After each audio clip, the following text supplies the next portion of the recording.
최근 스포츠계에서는 김하성 선수의 잠재적인 계약 규모에 대한 뜨거운 이야기가 퍼지고 있습니다. 현재까지 들려온 소문에 따르면 그의 계약 규모는 기존 예상보다도 훨씬 커져 3천억을 넘어설 수도 있다는 것입니다. 현재 샌디에이고 파드리스에서 활약 중인 김하성 선수는 후안 소토와 함께 팀을 구성하고 있습니다. 후안 소토는 메이저리그에서 그 능력을 인정받은 타자로 그의 통산 성적은 정말 눈부시게 빛나고 있습니다. 6시즌 동안 총 779경기에 출전해 타율 284 출루율 421 OPS 0.946을 기록하며 매 시즌 30개 이상의 홈런과 100타점 그리고 볼넷도 100개 이상을 채웠습니다. 그는 리그에서 가장 주목받는 타자 중 한 명입니다. 이렇게 뛰어난 성적 덕분에 후안 소토의 연장 계약에 대한 예상 금액은 약 15년 4억 4천만 달러로 보도되었습니다.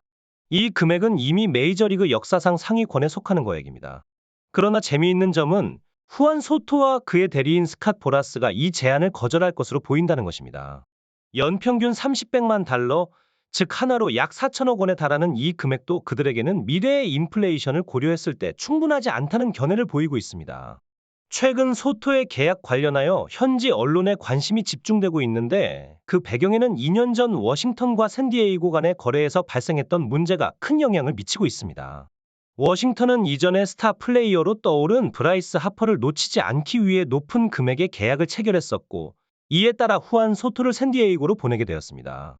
후안 소토는 그의 능력과 가치를 확실히 알고 있으며 특히 최근 주목받는 승리 기여도 같은 통계 지표를 통해 자신의 능력을 객관적으로 평가받고 있습니다. 건강한 상태에서 연평균 5 이상의 승리 기여도를 기록하는 것이 가능하다고 여겨지며 이를 통해 그는 계약 협상에서 좋은 위치를 차지하고 있습니다. 그러나 현재 샌디에이고는 다른 스타 선수들과의 높은 금액의 계약 때문에 금전적인 부담을 겪고 있습니다.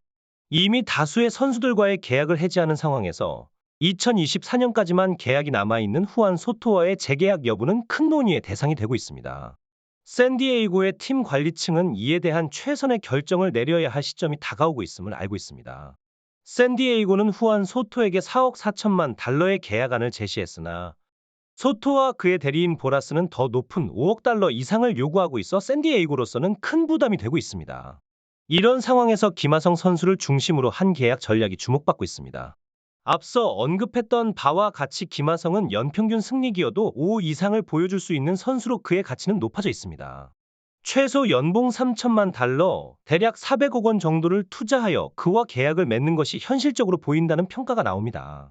반면 현재 KBO에서 뛰고 있는 이정우 선수는 메이저리그 진출을 위한 계약안으로 1억 달러를 받을 수 있을 것으로 보이며 이를 고려하면 후안 소토를 높은 금액에 영입하는 것보다 김하성과 이정우 두 선수를 합리적인 가격에 계약하는 것이 더 효과적일 수 있다는 의견이 나오고 있습니다. 후안 소토는 타격 능력은 뛰어나나 수비면에서는 부족함이 있어 그에게 큰 금액을 지급하는 것에 비판적인 시각도 있습니다. 김하성과 이정우 두 선수는 뛰어난 성적과 팀을 위한 헌신적인 자세로 큰 확률로 팀의 성공을 이끌어낼 수 있을 것이라는 기대감이 높아지고 있습니다. 이정우 선수는 스카우팅의 평가에서 70점을 초과하는 타격 능력으로 메이저리그의 상위 유망주로 꼽히고 있습니다. 그러나 그의 실력을 메이저리그에서 아직 증명하지 않았기 때문에 약간의 도박 요소가 있을 수 있다고 볼 수 있습니다. 그렇지만 샌디에이고가 이정우 선수와 계약을 체결한다면 그것은 미래에 대한 투자로 볼 수 있습니다. 샌디에이고가 현재 후안 소토 선수에게 지급하는 연봉이 연간 2천만 달러를 넘고 미래에는 3천만 달러까지 상승할 가능성이 있을 것을 고려하면 이정우 선수와의 계약이 더욱 합리적으로 보일 수 있습니다. 샌디에이고의 경우 과거 퀸즈파크 레인저스에서 활약한 박지성 선수처럼 큰 이름을 가진 선수들을 여럿 영입하긴 했지만 그럼에도 불구하고 막대한 투자에도 불구하고 포스트 시즌 진출에 실패한 적이 있습니다. 이러한 경험을 근거로 단순히 큰 이름만을 가진 경력 있는 선수들을 영입하는 대신 젊은 유망주를 중심으로 팀을 재구성하는 것이 더 나은 전략일 것으로 전망됩니다. 김하성 선수와 이정우 선수는 그들의 뛰어난 수비 능력으로 이미 야구계에서 높은 평가를 받고 있습니다. 스카우팅 리포트에 따르면 이정우 선수의 수비는 역시 뛰어나다고 평가받고 있습니다. 반면 후안 소토 선수는 물론 타석에서의 활약이 눈부시지만 수비에서는 상대적으로 부족한 모습을 보이곤 합니다. 야구는 투수전이다라는 말처럼 팀의 성적은 단순히 타격만으로 결정되지 않습니다. 투수와 수비의 조화가 필요하며 이 점에서 김하성과 이정우 선수의 참여는 팀에게 큰 도움이 될 것으로 보입니다.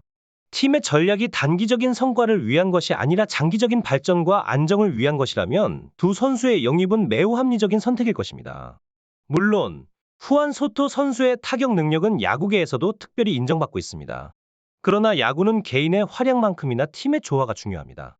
축구와 마찬가지로 야구에서도 안정된 수비는 팀의 성과에 큰 도움이 됩니다.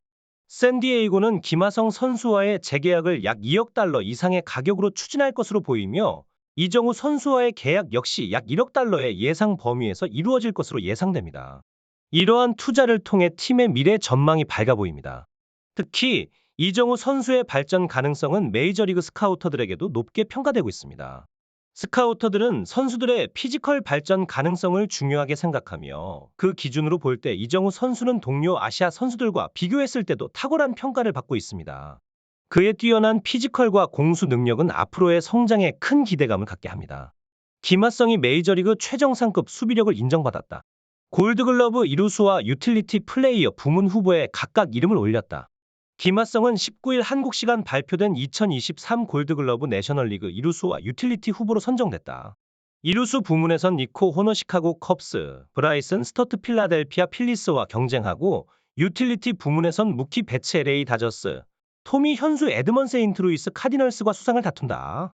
골드글러브는 메이저리그 포지션별 최고 수비수에게 주는 상이다. 글러브로 유명한 스포츠 용품사 롤링스가 1957년 창설했다. 타격이 아닌 수비 능력만으로 평가한다. 김하성은 지난해 유격수 후보 최종 3인에 든데 이어 올해까지 2년 연속 후보에 올랐다. 김하성은 2021년 메이저리그 진출 이후 내야수로서 여러 포지션을 맡았다. 지난해엔 페르난도 타티스 주니어가 부상을 당하면서 주전 유격수로 나섰다. 안정적이면서도 강한 어깨를 활용해 호수비를 자주 펼쳤다. 하지만 댄스비 스완슨 시카고 컵스에 밀려 골드글러브 수상에 실패했다. 올해는 2루수로 98경기, 3루수로 29경기, 유격수로 16경기에 선발 출전하면서 2루수 후보가 됐다. 경쟁자인 호너는 김하성과 마찬가지로 지난해 컵스 주전 유격수였으나 스완슨이 FA로 영입되면서 2루수로 이동했다. 지난달 베이스볼 아메리카가 발표한 메이저리그 베스트 툴스에선 김하성에 이어 최고 수비의 2루수 2위에 올랐다. 유틸리티 부문은 지난해 신설됐다. 최근 메이저리그에서 여러 포지션을 수행하는 선수들이 늘어난 현상을 반영했다. 이 부문 경쟁자인 배츠는 올해 우익수로 77경기, 이루수로 62경기에 선발 출전했다. 올 시즌엔 유격수 12경기까지 범위를 넓혔다. 또 다른 경쟁자인 에드먼은 일루수와 포수를 제외한 모든 포지션을 담당한다. 김하성과는 지난 3월 월드베이스볼 클래식 WBC 한국 야구 대표팀에서 호흡을 맞췄다.